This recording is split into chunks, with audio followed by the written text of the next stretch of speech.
ご機嫌なんですか？あなたずっと起きて寝ないんですか？これ。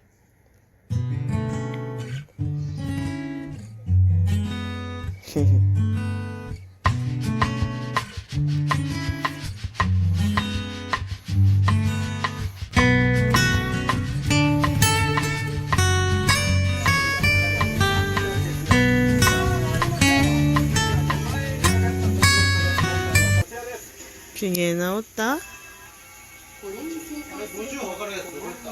12 時から寝てなくて。デレン、デレン、デレン、デレン、デレン、デレン、キャー寝ないんですか？もうお風呂も入ったし、おっぱい飲んだし、寝ていいんですよ。あんた12時から寝てないんですよ。もう9時過ぎてます。子猫ちゃんにキスをすると